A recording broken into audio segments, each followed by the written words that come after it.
What's going on, everybody? I'm Jonathan. This is Duke Does Amazon, my Amazon selling channel.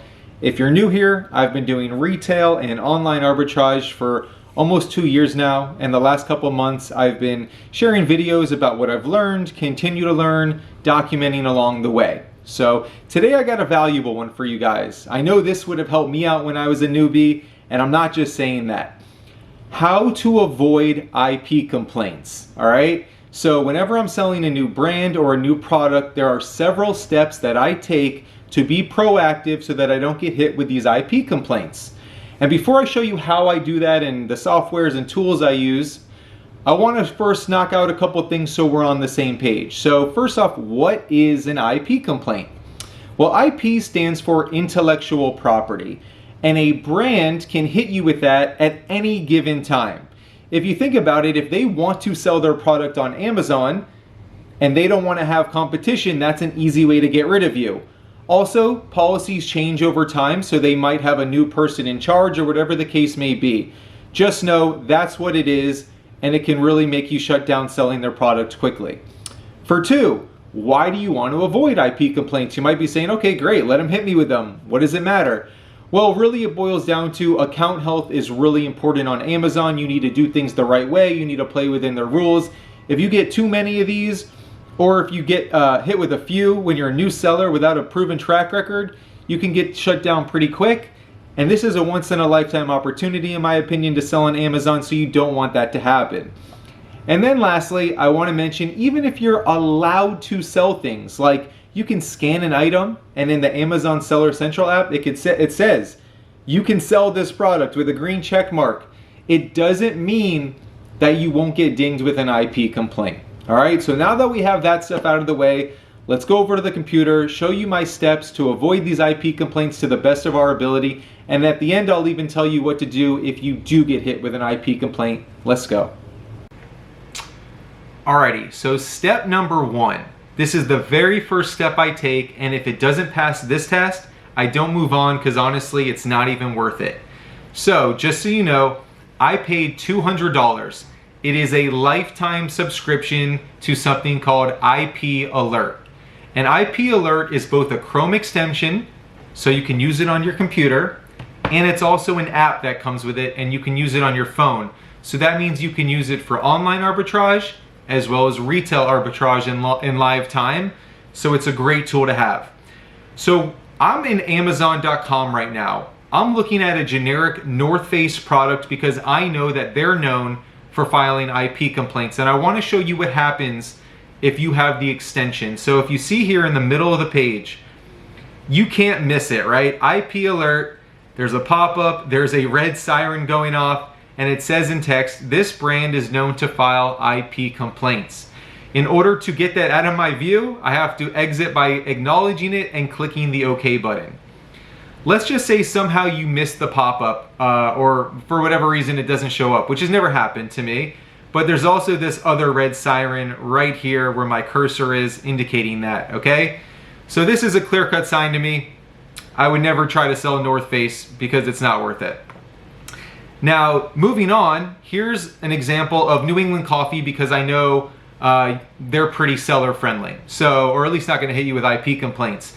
No pop-up appears when you're allowed to sell something, but there is this green check verifying this brand has no history of filing IP complaints, at least from all of the users who provide feedback that have IP Alert, okay?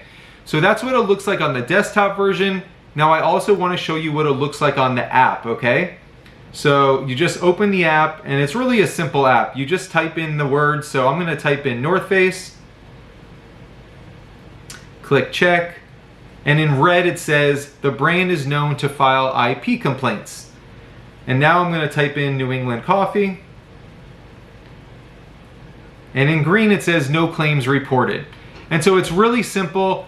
I know what it's like to be a beginner, not wanting to spend extra money, but I gotta tell you, someone that's been doing this for a while now, knowing what I know now, to avoid an IP complaint, which it's already done for me probably multiple times, it's worth its weight in gold. And I highly, highly recommend it as soon as you can afford it. All right, so that's step number one.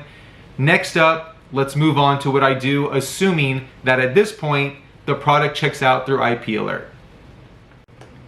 Alrighty, so step number 2. If it passed the IP alert test, then we move on to look at that product in Keepa, all right? So the first chart I have in front of me is the New England coffee. So remember, it passed the IP alert test. Now what I'm looking for is a couple really obvious cues to me on if anything is fishy, okay? We're gonna be looking at the number of sellers, and 2 things we're looking for. 1, if there's any type of abrupt decrease in the amount of sellers. So like if there's a steady amount, 5, 10, 20, whatever it is, and then overnight, 1 or multiple times spread out, it goes from a high number of sellers to like 0 overnight, because that's a really good indicator that the brand has issued an IP complaint and then everyone just kind of got off the listing, got rid of their inventory, right? The second thing we're looking for is if there's only 1 seller in general, okay? If there's only 1 seller, there's a really good chance it's the brand themselves. Keep in mind, brands sell on Amazon, right? And if that's the case, we don't want to compete with them, especially if they're the only seller. If they were to allow other people to sell it and they were one of the sellers, well, that's one thing. So we're looking for abrupt decrease or only 1 seller. So here we are, we have the New England coffee in front of me, and the number of sellers is this bottom chart here with the blue line that I'm kind of hovering over. And so as you can see, nothing's really abrupt, right? Here there was 12 sellers, here there was 9, here there was 7. By the way, this is a 3-month snapshot, okay? So it goes back 3 months. Here it goes down to 1. This isn't abrupt though, okay? It's not abrupt at all. And the time that there was 1 seller is only for like a day. And then it starts increasing again. This looks like just very natural supply and demand type of thing. You know, sometimes to source the product, low stock, high stock, whatever. But it's very up and down. So there's nothing like a major red flag here. And clearly the whole time, except for that 1 or 2 days, there's always multiple sellers. So it checks off on that. While I'm here, I also like to look up in the top chart. The pink line indicates the buy box price, meaning what is this item typically selling for? And so I'm looking just to make sure that this is fluctuating at least a little bit as well, because if you sell on Amazon, you know this, but price is constantly going up and down, even if only by a little bit. You know, somebody will undercut you, somebody will try to take advantage when there's low supply, whatever it is. There's always typically a little fluctuation. So like here it's selling for $22.49, then $24.24, $29.99, $22.45, $21.23, and so on and so forth. So overall, I could see that the sale price is fluctuating. So this is a healthy chart. If I came across this in my day-to-day, at this point, I'm good to go. I'm buying the product personally, okay? Now let me take you to the 2 other charts that are more of like the red flag charts that we're looking for. I just happened to find these online with random products. So here's a different product, and as you can see here in the number of seller chart here at the bottom, the blue line is literally horizontal at 1 seller. So in the last 3 months, there has only been 1 seller. This is a major red flag, especially for a good selling item. And then you go to the top chart, literally a horizontal line, meaning this product in the last 3 months has sold for the same exact price, literally not once fluctuating. So if I saw this, I've done this enough, I just know this is a red flag. I'm not even testing the waters, okay? These are major red flags to me. And let me show you another example of a red flag that I would run from, I came across. This one looks a little bit different, right? Here it's like there's 15 sellers, there's 19, there's 15, 20, 21, up to 24, and then look what happens. On March 29th, there's 22 sellers. And on March 30th, if I can get there, there's 2 sellers, okay? That's that huge decrease and decline that I'm talking about. It went from 20 sellers on average over the last 3 months to 2 overnight. This is a textbook IP complaint that the brand has issued, and all of the sellers instantly got off of the listing, okay? So if I saw this, even without looking at the sale price, this is a major red flag to me. Again, even if this brand passed the IP alert test, because they might just have started issuing IP complaints, you don't know, okay? So that is the second looking chart. That's a major red flag. Once again, The reason for if it's just one seller, it's a red flag, it could be the brand. And if there's a huge decline, that means probably that they've been issuing IP complaints as well. And so if I wanted to take it a step further when I see a suspicious chart like this, that leads me to step number 3. Alrighty, so the third and final step, what I like to do is take a look to see if the brand themselves is in fact selling the product or not. Now, as I already mentioned, I've done this long enough, the New England Coffee, passing IP alert, it's a huge brand. The chart on Keepa looks so healthy in all aspects, but I'm still gonna show you that one, and then also the other 2 charts we just looked at as well, and I think this is gonna really help tie everything together. So anyway, here we are in Keepa, once again, same chart as you can see. And you might not even be aware of this tool if you use Keepa, but if you follow me here and click on data above the charts, and then click on offers, I was recently on this so it automatically showed up right there, you're going to see a list of every single current seller on this listing. So if you look under seller category here, you see WDG Enterprises, you see Rock Solid, you see Affectionary, so on and so forth. And there's no signs of New England Coffee anywhere on there. So this is now checked literally every box. IP alerts good to go. Number of sellers chart good to go. Pricing good to go. And the brand isn't selling this product. There's really nothing further that I can do to avoid an IP complaint with New England Coffee, so I feel good. Now let's go into the other chart we were just looking at. Let me go back here. So this is the one. By the way, the next 2 charts and the 2 we looked at, same exact brand, same company, okay? The one with the 1 seller and the one with the decrease. So here's the chart of the product with the 1 seller, okay? Now, we can't say at this point with 100% confidence, although I'm probably like 99.9% confident, it's gonna be the brand on the listing. So once again, click on data, click on offers. There's only 1 seller and it is Balance of Nature. And I want you to see, it says Balance of Nature Inc. So typically brands, they don't use like Johnny Cakes 1, 2, 3, right? They use their actual brand name and make it very obvious. So because it's a one seller only, because the price is the way it is, and because they're on there, even though it got through IP alert, I'm not using them, all right? Even if this got through IP alert, all of these are major red flags, okay? So they could also, that could just be a thing that they're recently a new brand or recently issuing IP complaints, right? So I'm staying away from this particular product. And by the way, even if you can get away with one product from a brand and another one looks good, once a brand is known for an IP complaint, even if not on all the listings, I tend to stay away in general. It's just not worth it. Here's their other listing. Once again, same brand, but the different chart. This is the one with the steady, huge decrease. So let's click on data and let's click on offers.